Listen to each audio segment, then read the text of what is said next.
that in 1988, the late Archbishop Idahosa, I invited him to our camp meeting 1988.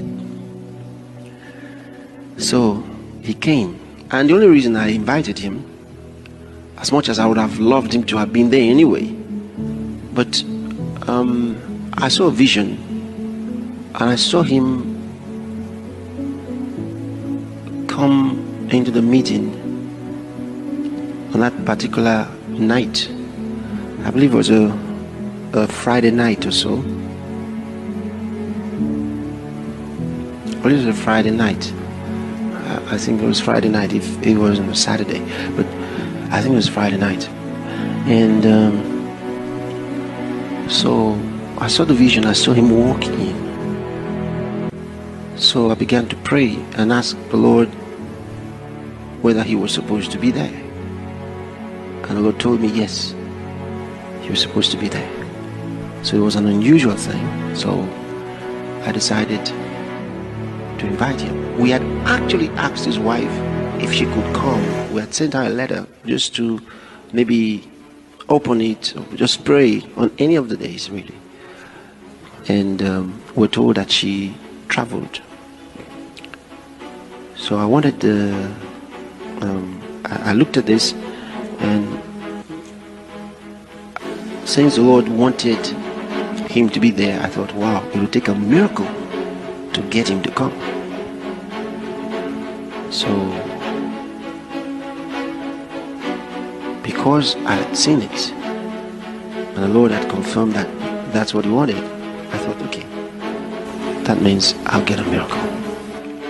So I went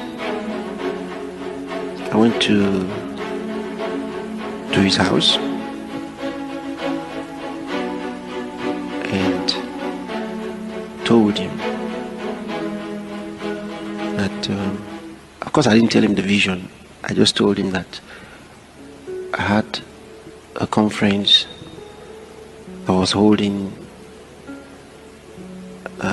or using the auditorium of the University of Benin. So no, it wasn't the auditorium, the cafeteria. So I said, and I have people from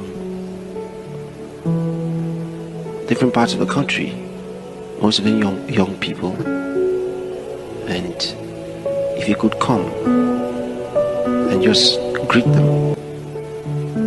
He was looking at me like, just,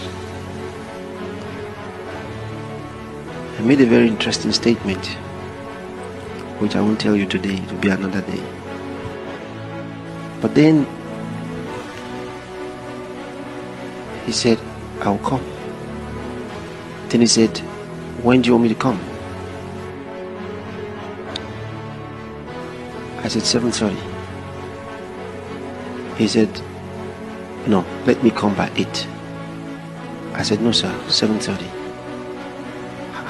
He said, okay, I'll make it 7. I said, no sir, 7:30. So I didn't know that he was trying to find out what kind of a person I was. Anyway, at the appointed time, I came for him so we could go. And they followed in another vehicle and we went for the meeting.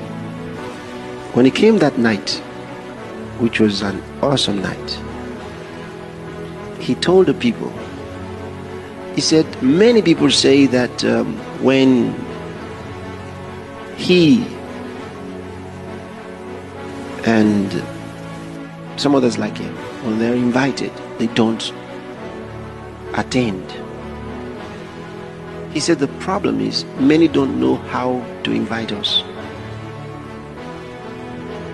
So he told them, he said, except for this kind, referring to what I did now, he said, where he used bulldozer faith. He said, I use bulldozer faith, and that's the only kind of faith he used like that. He He said, many don't know how to invite us, and that's why we don't attend. He said, they come and tell us, we have a convention, we want you to be our guest speaker. So we say, when? They say, next month. He said, everywhere I would be in the next 2 years is already planned. He said, all our meetings for the next 2 years have been fixed. So you want to invite me? It's beyond that. Think about it. Why was it so?